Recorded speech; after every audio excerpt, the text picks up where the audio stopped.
Hi, everyone. Welcome to The Rebuild. I'm one of your hosts, Tara Hoops, joined with Gary Winslet. And today we have an incredible guest joining us. We are joined by Tom Steyer, investor, climate activist, and candidate for governor of California. Tom is the founder of Fairlawn Capital and the progressive nonprofit Next Gen America. Spent the last 15 years putting his own resources towards California ballot fights on climate, taxes, and economic fairness. Now he's running on the most urgent issues facing the state, the cost of living. We are thrilled to have him here to talk housing, energy costs, and what it would take to actually make California affordable. Tom, welcome to the show. Thank you guys very much for having me.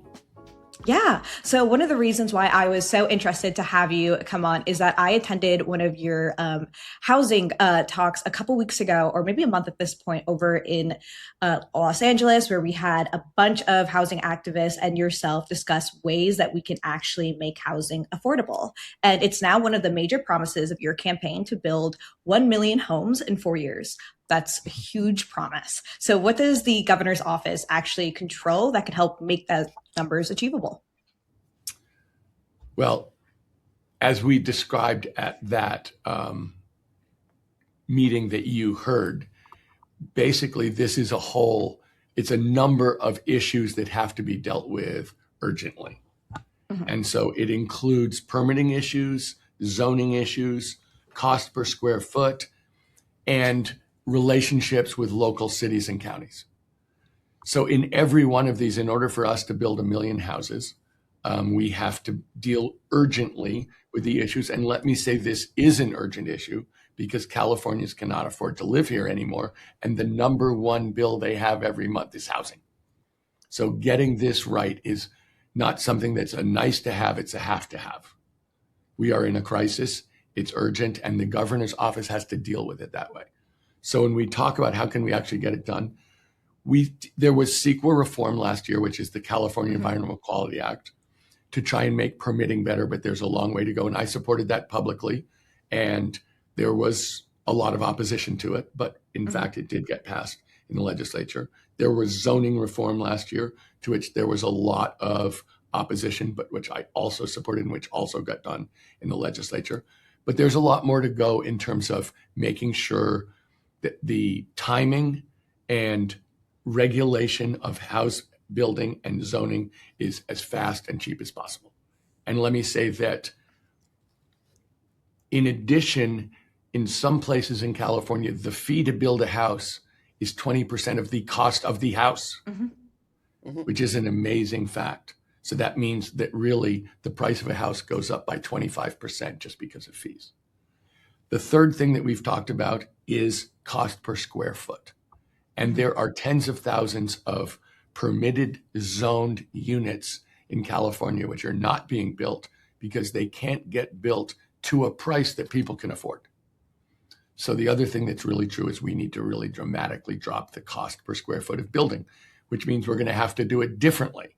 And I've been saying there are technologies to build off-site and assemble on-site that are at this point about a third cheaper, and people think could drop the price to down a half. And that is something which dramatically changes the price that somebody's going to pay to buy a house. And just to make sure that everybody gets a sense of how harsh this is, the average first-time home buyer has gone from 28 years old to 42 years old. There are many people in California who think they'll never be able to buy a house. And obviously, this is a huge issue in terms of cost and in terms of affordability and making your bills at the end of the month.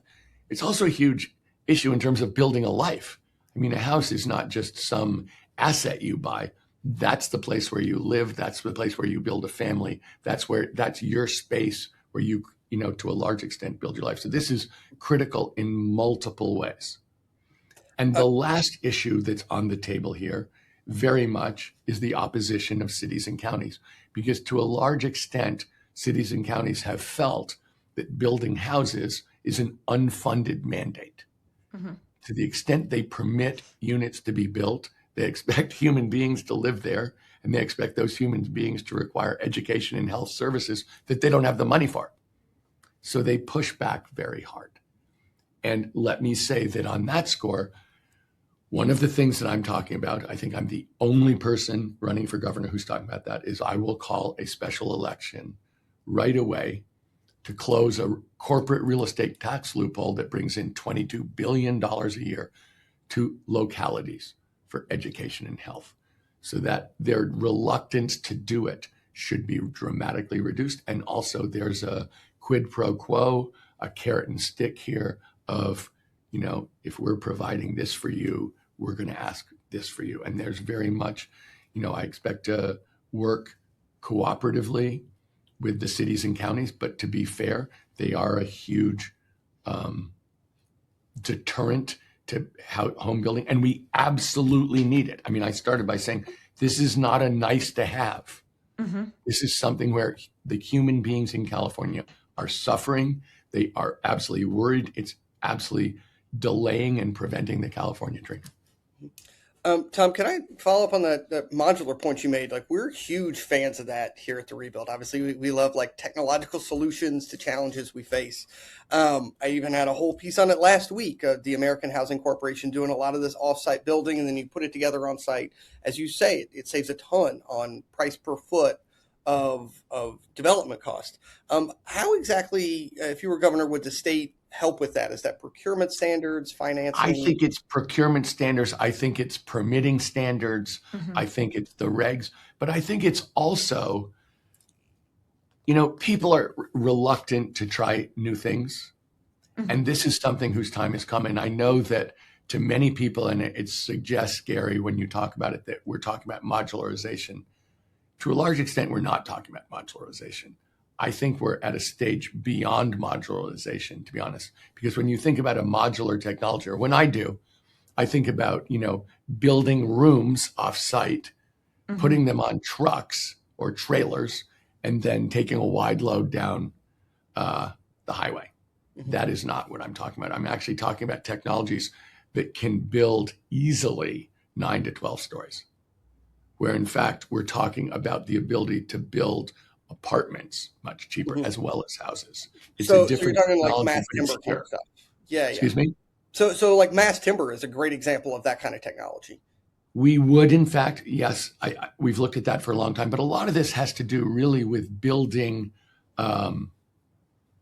not building entire rooms, but building the walls and the floors and then assembling them on site.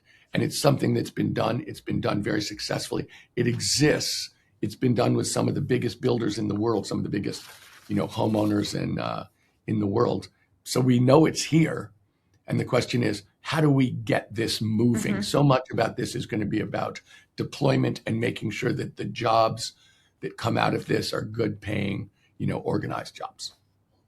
To me, this all sounds like a no-brainer. Like, I am originally from New York City, which did a lot of building in the past, has stalled now, but I grew up around very tall buildings. I grew up in a row home. Like, everything was quite vertical. So I've been in Los Angeles for 2 years now. And my first thing when I saw here was just like, everything is so flat. I would go on walks with my dog and I would just look around. I'm like, we could just be doing so much more here. In your own opinion, why do you think Los Angeles and California as a whole has been so slow to build? San Diego has made a lot of improvements in past years. It seems like they are actually putting policy initiatives where they would like to see results come from that, but I'm not seeing that across the board, across the state. I think there are a couple of reasons. One of them is just cultural.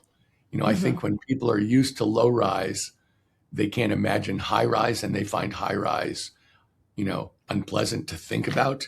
And I think if you build it, I think that was true in New York. If you go back historically, before they built apartment buildings, everyone was like, I'd never live in an apartment. And then they built some really nice apartment buildings where people are like, it's great living in an apartment. So I think some of it is cultural. I think the other thing that's really true is there's some reasons in terms of liability for developers as to why we never build condos in the state of California. Yes. The only thing we build is rental apartments and houses. And there's a reason for that. And it has to do with differential liability laws. So there's a bunch of things that we need to change. But I think the other thing that's really true here is there has been no sense of urgency. Mm-hmm. The example I would give is that I went down to LA to look at a low-income housing site that was full to see what it looked like with the person who developed a bunch of low-income housing projects. And they said it took them 3 to 4 months after it was fully built to get hooked up on the grid. So obviously no one can move into a building that has no electricity. So that's 3 to 4 months of a fully built project, which they had to know was coming online for multiple years, where you're paying the interest on your loan, you're paying all these costs, and you have absolutely no revenues. That's absolutely outrageous. And so, to a large extent, some of this is just, no, we're not having the meeting in 3 months. We're having the meeting this afternoon. And, pushing really hard on specific things to get things done, because time is really money here. And there has to be a sense of urgency that, this is critical. And, I want to say there's so many different ways that we can do this, including ADUs. It's like, let's get going and get some units built, as many units as possible. And let's make it at a price point that people can afford to buy a house, that people can afford to rent a house or an apartment. And it's critical. And it's sort of like we're in this let's let the process work. No, the process is not working. We have decades of knowing the process is not working. So let's stop that attitude. And I think we're at that place. And let's be clear, affordability is the center of our campaign. The ability to pay your bills at the end of the month is the biggest issue in California. And this government in DC is crushing us. I mean, I know that it's just one station, but $8 gas. Really? What does that do to your monthly budget? Yeah. I mean, so let me ask about that then. So California has some of the highest electricity bills in the country, and you've made bringing those costs down this big centerpiece of your campaign, and so your pledge is to lower energy costs by 25% in California. So how are you going to get that done? Is that faster permitting? What do you have in mind there? I know everybody feels like that's impossible to do. Let's be clear. California pays twice the average cost of electricity in the United States of America. I would know. So if we drop rates by 25%, we'll still be 50% over the average in the country. So it still stinks. So when everybody says that's such a big drop, it's like, yeah, it's a big drop to a terrible place. So let's take a step back. First of all, the 3 big utilities in this state are legal monopolies. So you're not allowed to compete with them. That's the first thing. And monopolies always overcharge and always produce terrible service. And lo and behold, that's the case here. And they always explain that nothing else is possible. And if it's not for them, the next step is no electricity. And we go back to burning trees. So they are monopolies. They have very weird incentives. Not many people, I'm sure both of you do know this, and I'm sure a lot of your viewers know this, but the truth is most people in the world think that electricity companies and electricity monopolies charge you for electricity, have a bunch of costs, and the difference is profits. That's not true. What they do is they get a capital expenditure accepted by the Public Utilities Commission into what's called the rate base, and they get a guaranteed return on the rate base. So their incentive, if you think about it, is to get capital expenditures into the rate base. So if the 3 of us are running an electric utility, we could put $200 million into the rate base, or we could do the same project for $100 million. But if we put $200 million into the rate base, we make $20 million. And if we put $100 million into the rate base and do the cheap project, we make $10 million. So it is very much in our interest to make $20 million, not $10 million. And what that means is there's no incentive. In fact, there's a huge negative incentive to doing things that are very cheap and don't require capital expenditures. That's the truth. And that's a perverse incentive. And I'm not angry at these people. That is what the state set up and what the state does. And by the way, let me take a further step back. There is a gigantic electricity revolution going on in the world. And the cost of clean energy is incredibly cheap and getting much cheaper. And the cost of batteries is incredibly cheap and getting much cheaper. And it is much, much, much, much cheaper than fossil fuels. And the rest of the world is like, do it. There are countries, several countries in the world last year that increased their electricity supply by 50% in 1 year. We're talking with all the AI and data centers increasing our electricity by 2%. They increased it by 50%. There's a gigantic electricity revolution going on away from fossil fuels because they're too expensive in addition to being too dirty. And it's like we should be taking advantage of that. In fact, a ton of this technology is coming out of what they call California.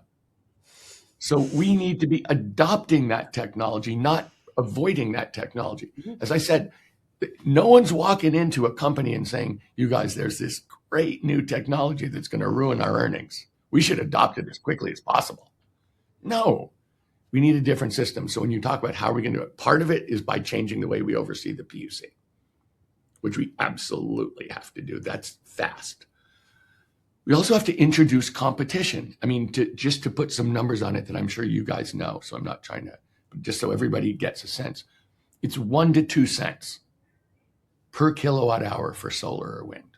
1 to 2 cents. Batteries are a couple cents a kilowatt hour, going down 80% in the next decade, went down 80% last decade. And the duration of the batteries, how long they hold a charge, is going to go up multiples. Okay. We pay at PG&E 48 cents a kilowatt hour at retail. Think about that. Wow. That's an amazing fact. We are moving to a place where local renewable energy generation with batteries is overtaking the whole world. Yeah. And so, but we have a monopoly here. It's illegal to do that. So the question, we need to introduce microgrids. We need to introduce local competition. I'm not trying to destroy these companies. I'm saying you're going to have to adopt the new technology. We're going to give you different incentives and pay you to do the right stuff. But the truth is 48 cents versus 4 cents. Sorry. That's a big lift. Yeah. Too expensive. And for California, every family is getting eaten up by costs, but also for companies for whom electricity is a dramatic part of their costs. We need to make it more competitive for them so that people in the companies in California also are in a more competitive level with other states and other countries. I also find that it does not help that on the federal standard, you have this administration doing everything they can to curtail clean energy production. What I have found to be quite promising is that a lot of Democratic governors across the states are including this in their State of the Year address, how they are going to make a focus to speed up permitting for clean energy projects. And I'm just like, our grid has been aging for some time. So the urgency should have been there. And obviously current events are worsening this issue now where it's like people are like finally waking up to understand like this is something we should have solved several years ago. Now we are just catching up to 2 years ago.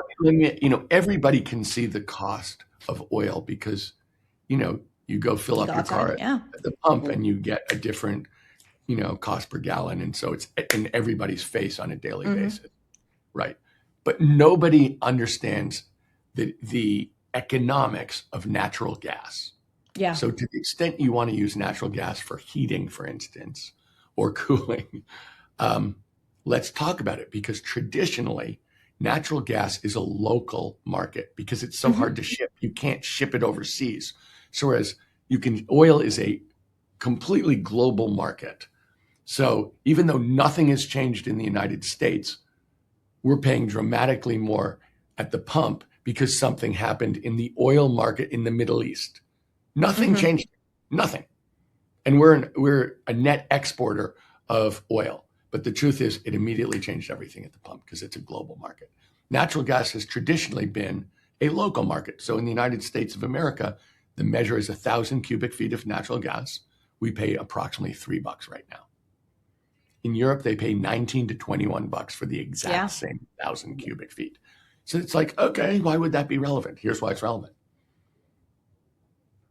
In Louisiana and Texas, they're building multiple terminals for liquefied natural gas to export our cheap natural gas to Europe to solve their extremely expensive natural gas needs.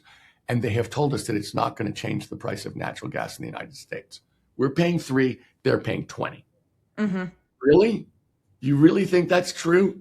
That you more than double demand and it doesn't change the price? In what fantasy world do you live? So right now, renewables are way cheaper than natural gas for everything. Right now.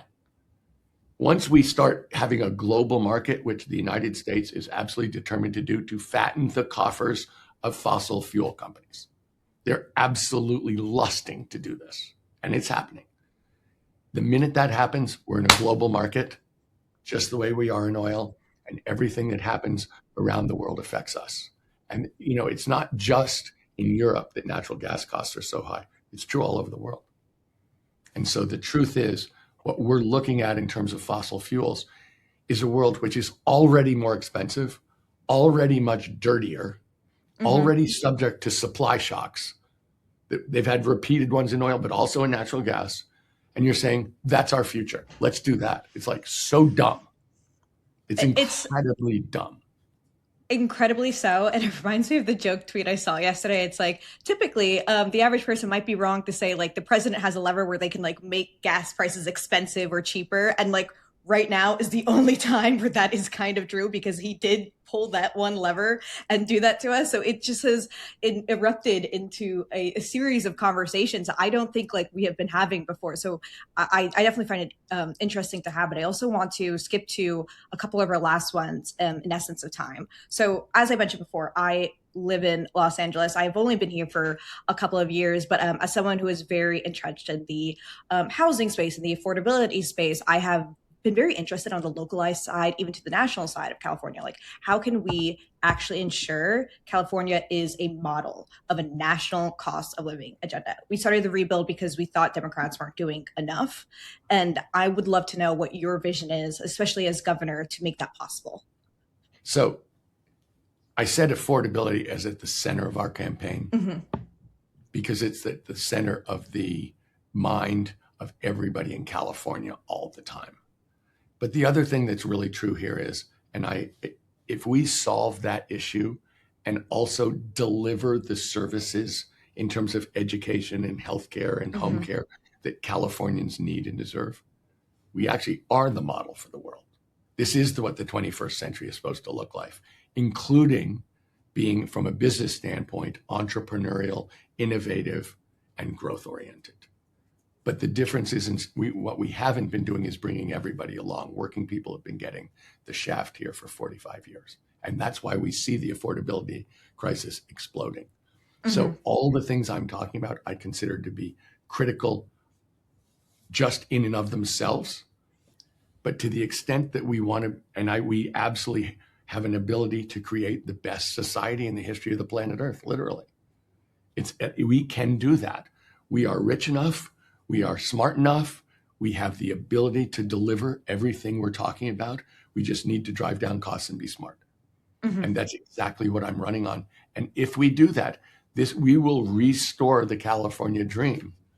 But in addition, we will restore the dream of really what a society is supposed to look like in terms of being inclusive, in terms of taking care of everybody, but also in terms of being dynamic, entrepreneurial, and forward-thinking. That's what California is. We invent the future. This is our chance in the biggest way to invent a really bright future. I'm so glad you mentioned that, just because from the top of our coast all the way down to the bottom, we have been lead innovators. And there's been a lot of discussion saying like people have left California for that. It's not the place to build, grow, and imagine anymore. And I reject that. I think we can always be a better society, state, and country as we move forward. It's not a way to view policymaking as you go through life. Well, I think the other thing that's really true that a lot of people don't seem to be aware of is that young people really are enduring as opposed to living. They really feel as if they're enduring, that their chances do not look bright. That many, when I talked about a first-time home buyer going from 28 to 42, it's like many of them think they'll never buy a home. Yeah. Many of them think that what we would think of as the basics of the California dream, which includes homeownership, which includes great public schools, is beyond them. And that is not okay. And so restoring that dream in a new time, really with a new vision, is honestly what this campaign's about, because it is not okay for young people to feel they're enduring and they're getting screwed by the older people. Mm-hmm. I will say, as someone who is 27, I don't think I'm buying a house next year. Don't have that in my plans anytime soon. But I'll pass it over to Gary for our final rapid response question. Yeah, there's a couple we always like to ask at the end, just a little more lighthearted. Other than housing, what is something that you think is too expensive? Food. Like electricity is too expensive, housing is too expensive, food's too expensive. And it's absolutely, that is something. Thank you, tariffs. We need to actually deliver delicious, healthy food to our citizens. And we can do that. Mm-hmm. But in fact, tariffs are a big issue, and us being smart about it is issue. We grow the greatest food in the world in this state, by the way. Yeah, well, and the other thing too about food is, like, at the grocery store, it's right in your face, like the gas prices are, and also people don't feel like they can, like, substitute down from there. It's like you could try to do without something else. You can't not go to the grocery store. What people do is they substitute unhealthy food for healthy food. Mm-hmm. That's really what's going on. Yeah. And that, to me, is the issue. It's people can buy food, but they can buy food. There's that has been designed to addict them to it, and that is very, very bad for them from a health standpoint. And then the last question, what is a policy or innovation that you think is underrated, that you think people don't talk enough about? Batteries. Batteries are going to change the world. And I was saying that in terms of electricity, the ability to have a long duration, cheap battery means, okay, you now have something that solves all the problems. Because the only issue with wind and solar is when the sun doesn't shine and the wind doesn't blow and the sun doesn't shine at night. And so to a very large extent, they're considered unreliable fuels. Intermittent fuels is actually what people call them. But the truth is, with the right batteries, they're not intermittent anymore. In fact, they're base load. And that's where we're going. That's one huge issue here. Mm-hmm. But the second issue is cars. Because people talk about electric vehicles. What is an electric vehicle? It's a battery with a car built around it. Mm-hmm. And what we're seeing is that we're in the middle of a gigantic revolution. I think this week, BYD, which is the biggest EV maker in the world out of China, announced a $26,000 car that goes 440 miles on a charge. And they've got one in development that goes 600 miles. So it's like game over. Game over. In all of these, the technology is here for an electricity revolution. And a lot of it's just based on physics. When you crack fossil fuels, you lose about a third of the energy. And there are a whole bunch of reasons beyond that why you really end up with only about a third of the energy. Game over. We're going to electricity on a massive level. So the idea that no, we're going to stick with fossil fuels. I wrote a book, Cheaper, Faster, Better, How We Win the Climate War. We're not saying to people, buy a crummy car that's really expensive because it's good for everybody else. We're saying, buy the cheapest car on the planet that is amazing. And by the way, the pickup is fantastic. It's a great drive. I'm so glad you brought that up, because just like from purely a competitive point of view, like we are dragging behind. Like China they have been aware of the power of batteries for quite some time, to the point they have their own monopoly on there. Now we're just like catching up there slowly but surely. And we're just like shooting ourselves in the foot if we do not understand and get to a united frontier. And the tech is coming out of California. But look, there's another issue. China doesn't have any oil and gas. They have absolutely no political reason, no inherent reason to try and prolong fossil fuel energy. And if you look at the history of the world, for the last several hundred years, the country that dominates in energy runs the world. England dominated in coal. We have dominated in oil. It's over. Like, this is over. Just in terms of costs, they've crossed forever. So the attempt it's going to take that is going to be a slow decline curve. But, at some point, if we're allowed to buy the best cars in the world, Everybody, how can you not? Those cars are going down in price 1% a month. It's over. The battery costs are going to go down 80% this decade. Fossil fuels ain't going down. That's what we see. Fossil fuels are subject to interruption, and they're really dirty, so they aren't even paying their actual costs. They're turning those costs and sending them to the people in Altadena and Pacific Palisades and saying, you want to know what the tax is on our emissions? Your house.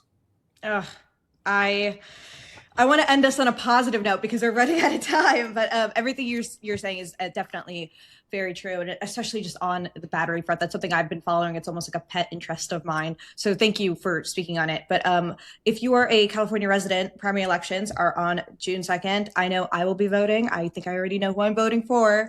But thank you so much for being on here, taking the time. Is there any last message you would like to give out? Like, if you think I was sounding negative about energy, I'm actually saying something completely different. We are absolutely going to win this in the same way. We are at the point where there's no doubt who the winner is. And so the faster we get on that train completely as a state, the faster everybody gets on that train, cheaper, faster, better. Yeah. And why don't we lead the world in that way and produce the technology, which we have in many parts of this, that is unique to Californians, that we can use to create huge companies in world markets. I love to hear that. And I honestly think that was a suggestion that Gary might have had as a different title for the rebuild. So I was like, that sounds a little familiar. And so obviously great minds think alike. Again, thank you so much for being on here. Thank you. We wish you luck on this, and we can't wait to see how far you will go. Thank you very much. I appreciate it.